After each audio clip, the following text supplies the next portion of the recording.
All right, we start with breaking news, and sources have told Al Jazeera that Hamas has agreed to a US proposal for a ceasefire in Gaza. It's understood that the group and US Special Envoy Steve Witkoff agreed to the draft deal at a meeting in Qatar's capital of Doha.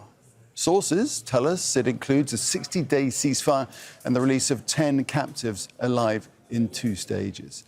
The US president will guarantee the terms of the deal and the withdrawal of Israeli troops. Sources also tell us it would guarantee unconditional humanitarian aid from day one.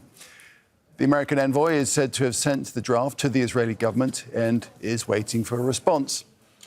We've got correspondents across these developments in Washington, D.C. and in Gaza. But first, let's cross to Hamdah Salhut, who's in Amman, and she's there because the Israeli government has banned Al Jazeera from reporting inside Israel and indeed the occupied West Bank. So tell us, Hamdah, if you would, if you have any reaction yet from Israel on this.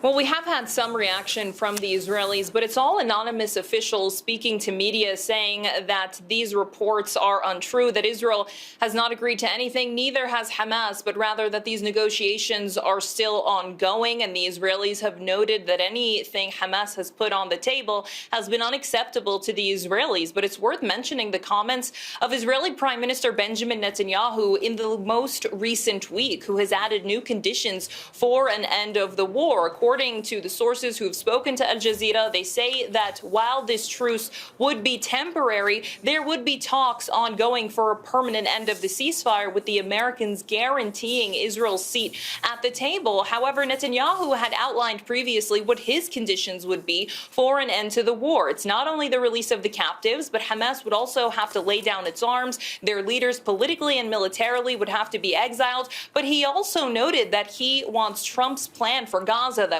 was previously condemned.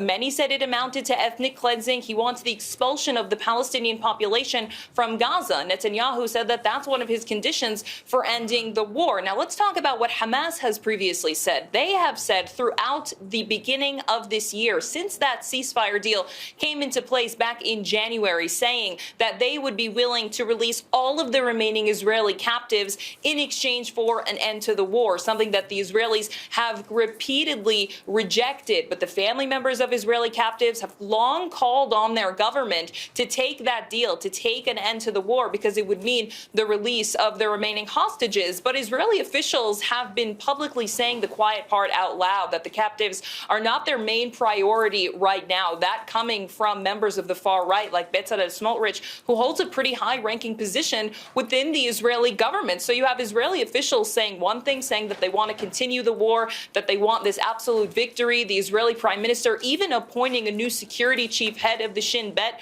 who was quoted saying that he wants an absolute victory, that the captives, while they are a priority, it's not the main one for the Israelis, that they have a lot of work to do militarily, even at the cost of the Palestinian people who are being killed in Gaza, and even at the cost of the captives who are still being held in the Palestinian territory. Hamdah, Israel, it seems, not involved in these negotiations. What does that say about these increasing tensions between the US and Israel?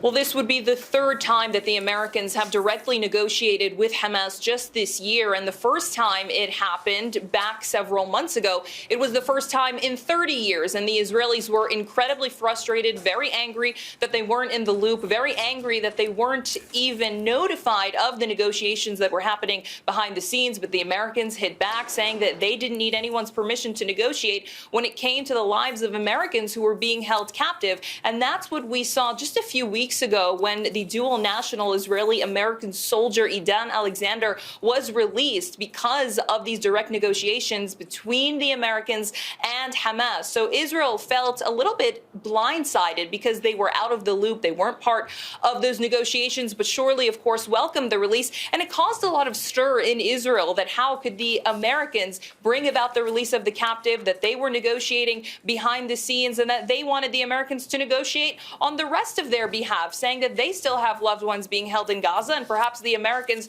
could help with that, because clearly the Israeli government was failing them. It's something these family members have been accusing Netanyahu and his political allies of doing, of being the main roadblock to any sort of deal, saying that he's prolonging this war for his own personal and political gain. So at this hour, look, still, Israeli officials are denying reports of any sort of movement of a ceasefire deal, but they're saying negotiations are still ongoing, but they're saying that any agreement is still not on the table for them. All right, Hamdah, thanks for that. More from you as we get further developments. That's the picture from Amman for the time being. Let's cross to Washington, D.C. Our White House correspondent, Kimberly Halkett, is standing by. So, Kimberly, I think we could be hearing from President Trump on Memorial Day shortly, and I guess we'll be listening keenly to see if he has anything to say about this. Yeah, the U.S. president striking an optimistic tone on Sunday about the possibility of good news with regard to Israel's war on Gaza, presumably some sort of halt to the conflict on Sunday. But as of right now, Nick, there has been no confirmation of the news that is coming out of the Middle East region. In fact, the U.S. president has been largely silent on this issue on Monday. It is a federal holiday here in the United States. As you point out, the U.S. president set to give remarks at Arlington National Cemetery very shortly, where we expect, in addition to laying a wreath at the tomb of the unknown soldier, he will be speaking there from the amphitheater. Now, he has made a social media post on his social media platform. He did talk about it being Memorial Day. Typically, this is when presidents will talk about the sacrifice that soldiers have made in past conflicts.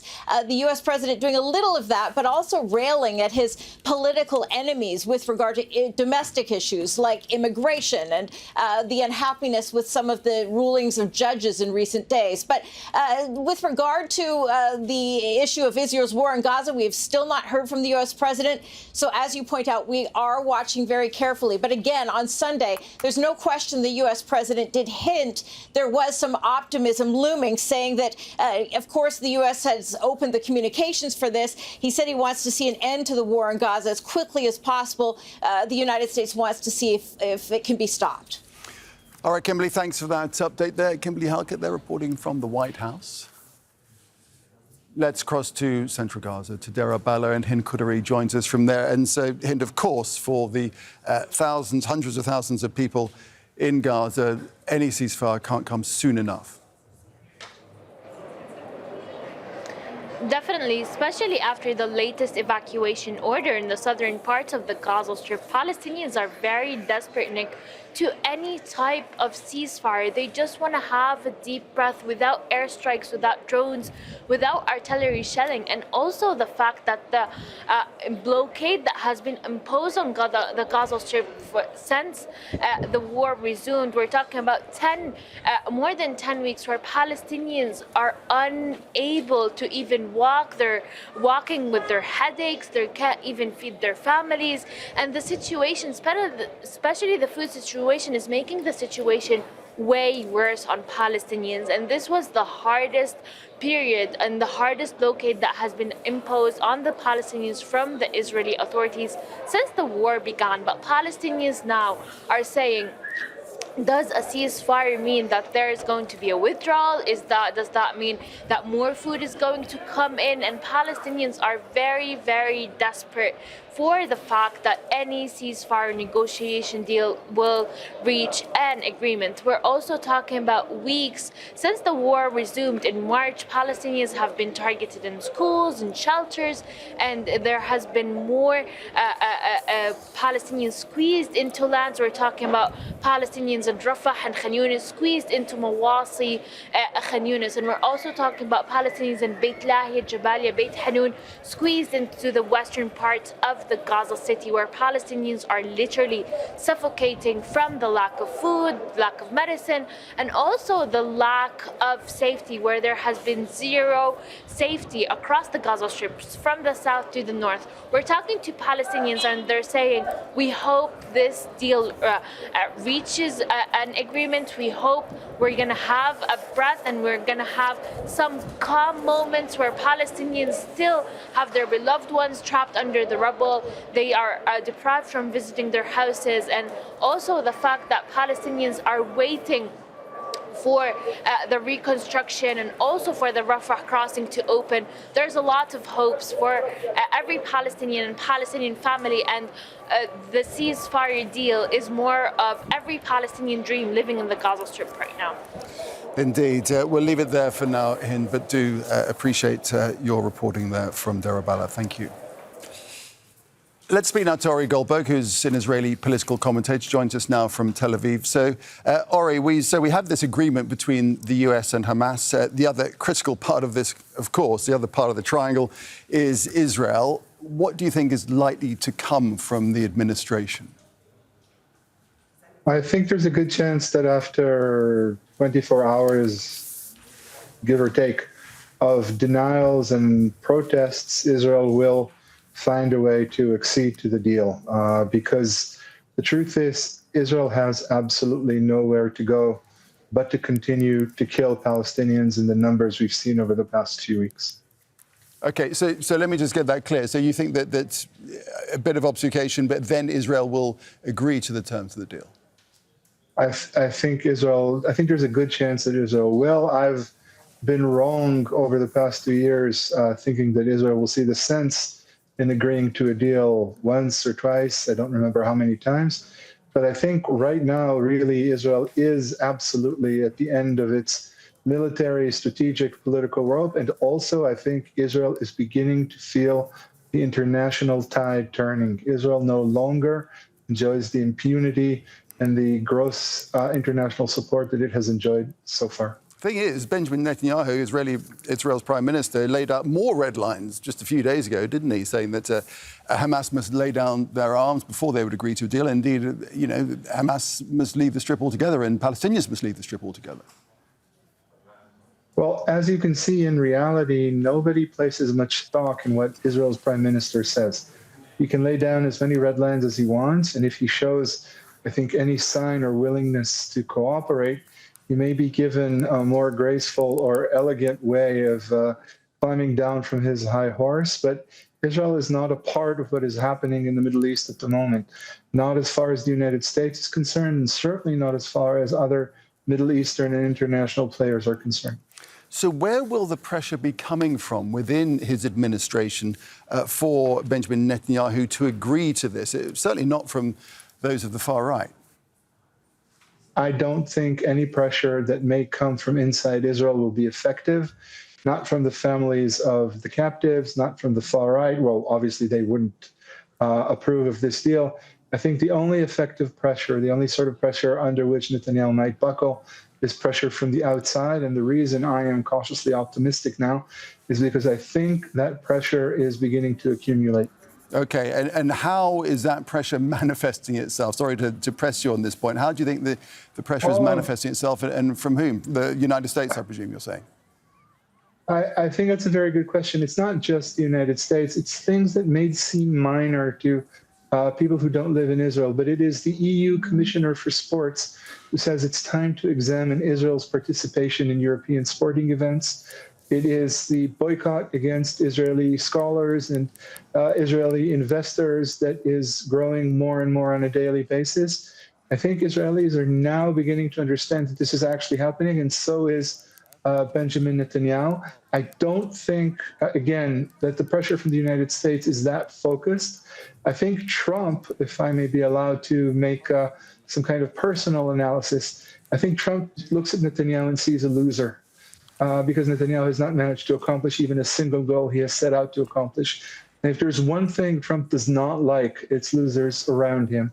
So Trump has made it clear that he is operating at a distance from Netanyahu, and I believe that is enough pressure for Netanyahu to ultimately buckle. Trump may think he's a loser, but Netanyahu is certainly a political survivor. What do you think this would do to his political career if he does accede to this ceasefire? I think you have to remember that Israeli politics in general, even though Israelis are vigorously denying it and reality itself, Israeli politics is occurring now under the shadow of a genocide. So whatever happens, no scenarios are far-fetched. Anything can happen.